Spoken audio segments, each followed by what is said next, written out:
Are we absolutely Whitney? I don't think so. I think it comes down to No? Okay. I think some people will be, but it all depends on, how they decide to act now about these things. They decide to react to this information in these situations as they arise. Greetings and welcome to Rice Crypto. I'm your host, Rice, and today I have a very important message that's going out to the cryptocurrency community. I'm going to be sharing two clips from recent interviews featuring Whitney Webb. She is a researcher, journalist, and author of One Nation Under Blackmail. I am trying to get Whitney on the show, so if anyone watching this knows Whitney or her team, please let me know in the comment section down below. Sometimes other people can actually say what you're thinking better than you can say yourself. And that's why I'm sharing these two particular clips. I will have links down below for both full interviews. The first clip comes from the What Bitcoin Did podcast featuring Peter McCormick, recorded on December 22nd, 2023. The second clip comes from Coin Stories with Natalie Brunell, and that was recorded on December 29th, 2023. I would definitely like to get your thoughts after you watch today's video. Please let me know in the comment section down below.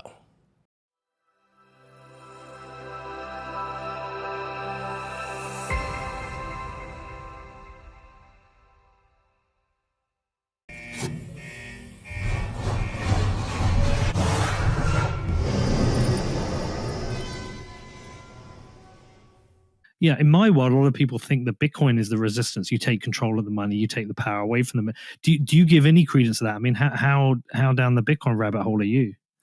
Well, I definitely think Bitcoin has the potential to be a tool for financial freedom, but I think there's major efforts well underway to co-opt that to serve the same agenda.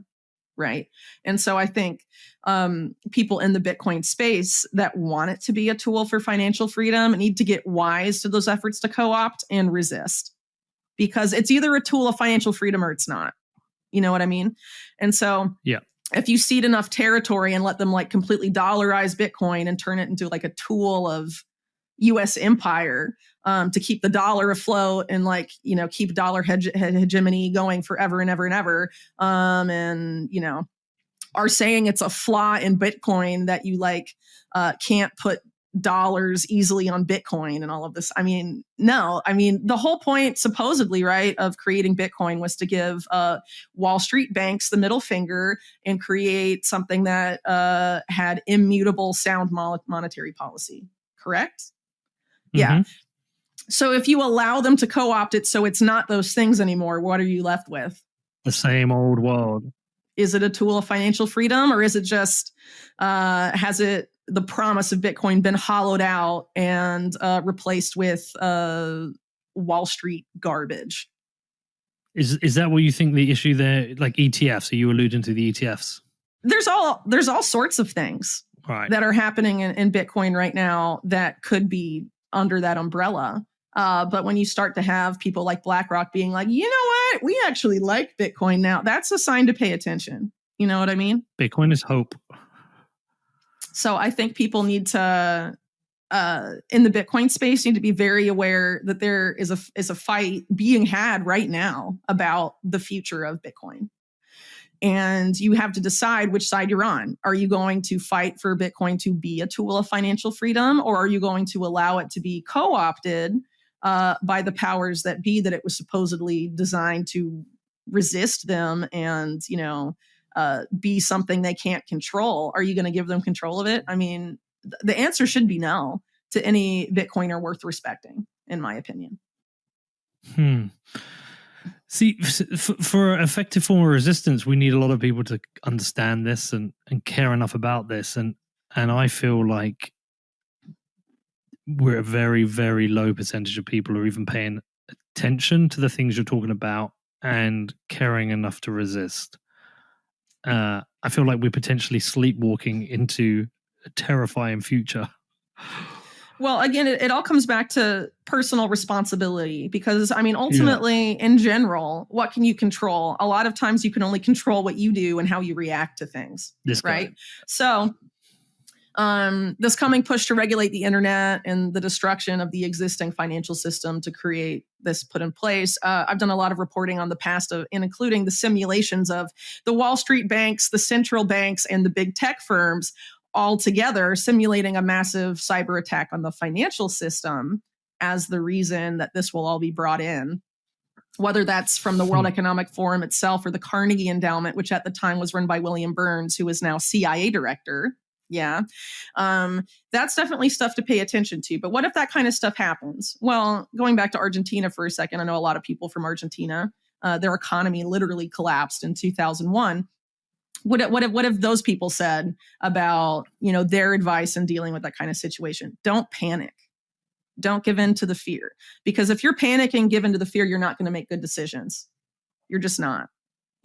There's a lot to be said about preparing, but a lot of that preparedness needs to be mental preparedness too. So you don't give in to the fear and panic. The reason they need these events to justify the implementation of these policies is so people are afraid, because people who are afraid are easily manipulated. Mm-hmm. And so that's very easy to handle. And it also makes it easier to handle if you talk to people in your family or in your, circle of friends or whatever about how stuff like this could happen. Try and prepare your base, you know what I mean? Mentally. Even if you can't prepare physically and like spend money to, buy food or whatever, but also as far as like these efforts to regulate the internet, when the internet comes back as a regulated whatever, yeah, they'll be able to surveil everything you see. But a lot of content that's there now probably won't be there when it comes back. Yeah. Now's a good time to load up some offline hard drives with all sorts of kinds of information that you may find useful in the future. Whether, are you doing that? Totally. Where did you start? Wikipedia, Spotify? No, I mean, I have a lot of like ebooks. I've got young kids. So, lots of movies and, stuff to watch, books and, video rips and stuff of like how to be self-sufficient, certain skills I don't have now, but I might need in the future, like how-to stuff. Like you won't be able to just go to YouTube and be like, how do I do this? People have to start thinking about that kind of stuff and have an offline library of things, especially if you don't want to comply, because I won't be, with this whole, you need a digital ID to get onto the new internet. Like, I'm not going to do digital ID shit at all. I'm not. So if you want to resist that and not do it, you have to have a plan about how not to do it, Are we absolutely fucked, Whitney? I don't think so. I think it comes down to, no? Okay. No, I think some people will be, but it all depends on, how they decide to act now about these things, and how they decide to react to this information and these situations as they arise, So people that are like, I don't care, like, I can't control anything. And that includes people who like know everything, but are super like black-pilled about it. Like, obviously they're going to have a really bad time, The way to get out of this is to build alternative infrastructure to their infrastructure. And the time to start doing that is now. Why we can still use the internet as a tool for us, because like for a long time, the internet has been a tool for the public. And that's part of the reason they feel the need to like regulate it and stick it so completely under their thumb. The mass democratization of information, for example, has been a huge issue for them. And this is why they're coming in now and trying to clamp down so much on the flow of information. Yeah. And why we can still use these things about the internet to our advantage. Stuff needs to be done. And this is why I think it's important, specifically in talking to like the Bitcoin community. There's a lot of talented developers there that can build out a lot of this alternative infrastructure. And there are people in the space working on that kind of stuff. But there needs to be more of it, And it can't just be like all this like macro bullish stuff of like, yeah, they say Bitcoin's going to go to $1 million. I mean, like, I think people need to get their head straight and be like, if Bitcoin is going to be a tool for financial freedom, and if I want the reasons I got into Bitcoin to still be Bitcoin in a few years, I need to think about how I can help that happen. Because they're coming for it and they're going to turn it into something else unless people in the Bitcoin space start doing stuff. And it's not to say no one's doing anything, because people are, but there needs to be more awareness of this in the space, and people need to decide which camp they're in. And I think it needs to be culturally unpopular in the Bitcoin space to serve the co-opt agenda and make it a tool of Wall Street and global empire. You're either on the side of those guys or you're on the side of freedom and the public. Yeah. And put your flag somewhere, you know?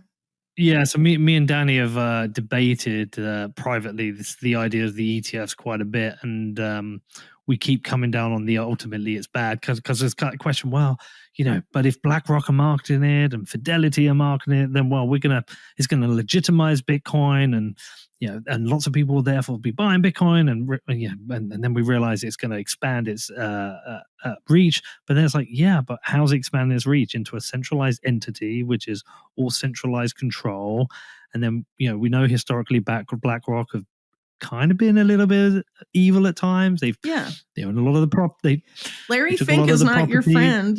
I'm just saying. Yeah, exactly. So and then you can see, you know, mentally people getting co-opted. I mean, I've done it myself. I got mentally co-opted during COVID. I had to shed a skin afterwards, and I can see it happening. So that kind of idea of resisting that is strong. It's important. Okay, give me a lot to think about there. Well, you know, now the stakes are higher than they've arguably ever been, because if they manage to get the system in place because of the technology and what they hope to do to people, going as far as stuff like the brain chip and stuff, if it gets to that point, it becomes very hard to undo. And the implications for humans being able to live free lives is very much at stake, right? So this is the time to fight this. It's now. If you're in the Bitcoin space, they want to use Bitcoin to serve their ends, not the people's ends. That there needs to be awareness of that, and people need to make choices, and these discussions need to be had. It obviously happens that okay, the value of Bitcoin has gone way up, and so now I have all this money. But at the same time, if Bitcoin's value goes to $1 bazillion, one Bitcoin, that doesn't mean that you're going to live like a gazillionaire because you have Bitcoin holdings. That's going to mean that the currency, the dollar, the pound, whatever, is being inflated to oblivion. It's like Zimbabwe and Venezuela. So you may be like, wow, I have millions of dollars, but your standard of living is probably going to be the same as it is now. And everyone around you that doesn't hold Bitcoin is going to drown. Yeah, it's not nice. So it's not necessarily a thing to cheer on. Yeah. So people need to stop getting googly eyed about I might be a millionaire or a multimillionaire, and start being like, I got into Bitcoin because this is a way to stick it to the banks who are ruining the financial system and our world. And I'm going to ensure that it does that. That's what needs to happen. People need to get their head in the game here. And it's not let's get in the bunker and go to war necessarily. But people need to be aware of this, and that they need to have their head in the right spot for all the stuff that's to come. Because the Wall Street guys think they can buy off all the Bitcoiners by being like, look, you have all this money, join us. I mean, that's Sith Empire shit. Don't fall for it, Is that just the new the Bitcoin elites, just the new elites? Well, I think they hope to buy people off that way in the Bitcoin space, because they want to try and get Bitcoiners on their side. And I think there are probably people who are very influential in the Bitcoin space who are being used to herd people toward that. Influential voices. And ideally, the voices in the Bitcoin community with integrity will start talking about these issues sooner rather than later. Because if Bitcoin is financial freedom, and you're going to say that, and it's not true in a few years, I mean, that's a problem. Yeah. It either is a tool of financial freedom or it's not, and now is the time to fight to keep it that way. If an event happens that seems really bad and they have a particular narrative about it, they're going to criminalize privacy and all of this stuff, and their solution is to end privacy. And please don't be naive enough to fall for that. They've wanted that stuff for a long time. And every time these events happen, the state the powers that be, whatever, come for a power grab. And they only get that power grab if we consent and go along with it and give in to the fear and the panic. And that has to be resisted. Well, that's something that we talked about in the last episode where we discussed sort of the fragility of the overall system and how the big banks were consolidating into fewer and fewer, and how that would lend to the eventual release of a CBDC. But, you know, it begs the question, will Bitcoin address some of these issues? Because I think a lot of people think that a CBDC is inevitable and it will have, you know, use cases for some people who maybe are going to pay taxes in those CBDCs. But with regards to opting out and having an alternative, some people would say that it looks like the government, regulators, even Wall Street, they're approving Bitcoin. They're adopting Bitcoin. They're creating products around Bitcoin to allow more and more people to have access to it. And so Bitcoin's sort of winning in that sense. Would you agree? Winning. I don't know if I necessarily agree with it under those metrics. I certainly think that the big commercial banks and potentially, you know, the financial arm of the U.S. government think they can use Bitcoin for something that benefits them. Just to, you know, before I go any further, I mean, I think it's pretty clear to everyone that there's a big differentiation, even from the U.S. government's perspective, between Bitcoin and other cryptocurrencies, right? Gary Gensler of the SEC refers to Bitcoin as a commodity, but every other cryptocurrency is a security from the SEC's perspective. That's pretty significant. So seeing Bitcoin as like this commodity from the SEC's perspective, the only commodity in the digital currency space, they obviously want to use that to their benefit if they can. And it seems like they probably can and will. Yeah. So the conflict here, as I see it, is why was Bitcoin originally made?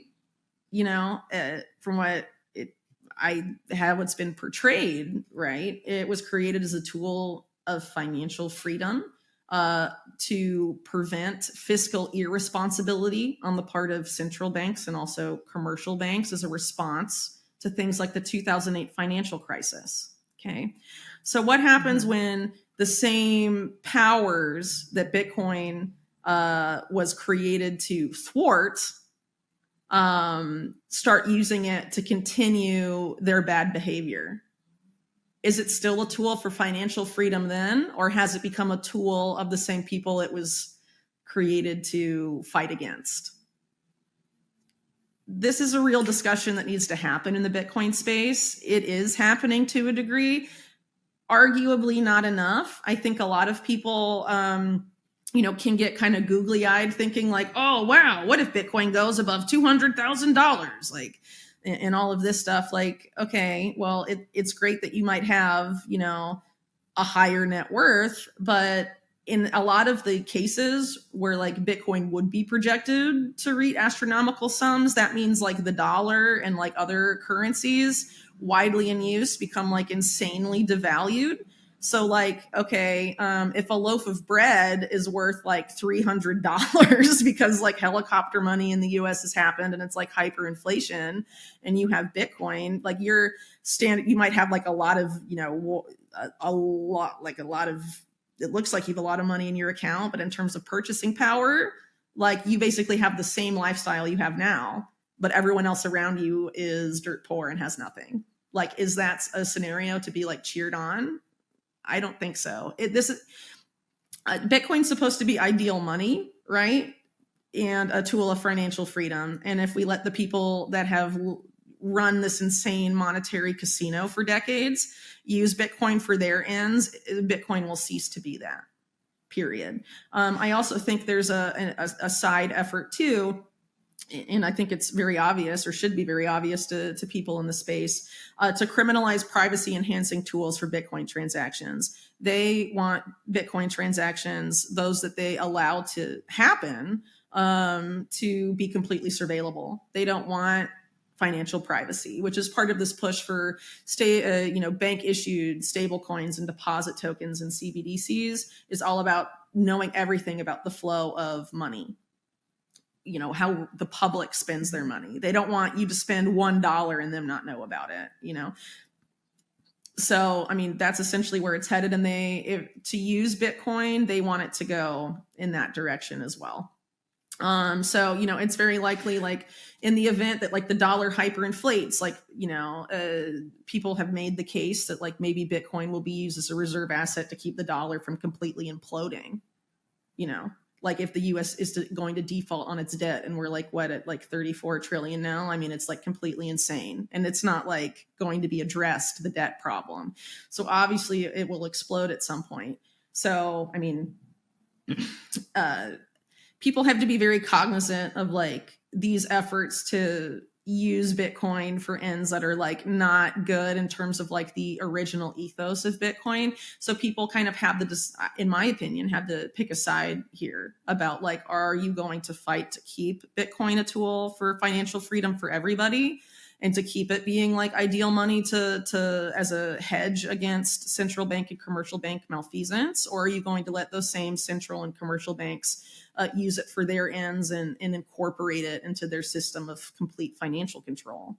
I think it's very easy to choose what side to be on there.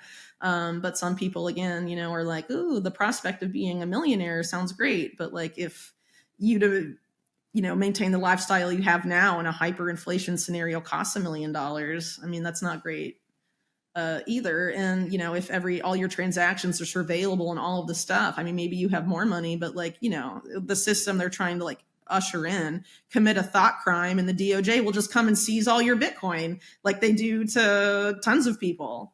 I mean, there's certain stuff we have to stand against, or it gets bad for everybody. It doesn't matter how much Bitcoin you hold. I think you bring up really important points about how we have to build tools that will preserve privacy with Bitcoin, that will protect the right to self-custody. That's one thing that a lot of Bitcoiners are getting super involved with regards to advocacy against bills like Elizabeth Warren's anti-crypto bill. We also have to build more tools to ensure network decentralization. But I will say what gives me hope is that no matter what company comes in, or if nation states want to adopt it as a reserve currency, Bitcoin is immutable to change and can't be captured or co-opted in the way that all these other forms of money can be. And my biggest hope with Bitcoin is that it does empower people economically. So if they can at least just store their value in something that's not going to be ripped away from them and diluted by inflation, they can make some more decisions. They will have the freedom. They will have more options to choose what lifestyle is right for them, and maybe take themselves to a country where they feel safer or where they feel their views are more represented. Would you agree with any of that? I mean, to an extent, but you have to keep in mind too that there's major efforts to, like, co-opt all the on and off ramps in Bitcoin. So, like, even in that scenario, like, if you have a lot of Bitcoin, but, like, you can't use it or exchange it for legal tender, you'd only be able to, like, use it with other people that have Bitcoin, right? And so, like, there's a potential for that to emerge at some point, probably in certain scenarios. But as it is right now, I mean, there's an unprecedented effort by, like, the DOJ specifically to get, like, major crypto exchanges under its thumb by making them, the Binance thing is a good example, right? So, like, looking at Binance, what's happened Yeah, since I was going to ask you about that. Yeah. An insane amount of staff from the Department of Justice are surveilling every transaction that goes through Binance right now. And FinCEN has custodianship of the exchange for the next 5 years. They have all access to all of Binance's data, not just from the settlement forward, but all of their past data. So they can retroactively go and flag transactions, and the DOJ can be like, we're going to seize that wallet for X amount of Bitcoin and add it to, the DOJ's massive Bitcoin holdings, which are among the biggest in the world. Right. So you control all of these on and off ramps and surveil all of that. Like, that is a major problem. Yeah. And I think people have to be really aware of this, like, big push to end online anonymity and financial anonymity, or, like, just privacy that I've been talking about for a long time. So, like, obviously, like, Bitcoin has potential to be something, but if we let these people control the on and off ramps and, like, other major aspects of infrastructure, like, maybe Bitcoin itself is immutable, but they plan to do everything in their power to prevent it from being something that takes a big chunk of their power away. And I think people have to be like, I mean, some people are naive about how far these people will go, but you should not be. Like, these are people that do not want to cede their power to anybody. And they're very accustomed to stealing from us. And they don't plan to stop stealing, you know? So, I mean, people need to be really aware of that and, you know, and fight to keep Bitcoin to be something that is empowering and a tool for freedom and financial freedom. Because, you know, if enough people get too googly eyed about the value going up and, you know, pumper bags and all of this stuff, I mean, there's a lot of damage could be done. And, you know, I mean, I wish I had more like positive stuff to say about it, but I mean, it's not like the battle is lost. Like, I'm not saying that. What I'm trying to say is people need to be really aware that there are major efforts to co-opt. Like, maybe there's aspects of it, sure, that like can't be co-opted, but in a practical sense, like for regular people, it can be co-opted. Yeah. And there's when you have groups like BlackRock and all this stuff trying to get in on it, that should be a red flag that like they think they can co-opt it, you know?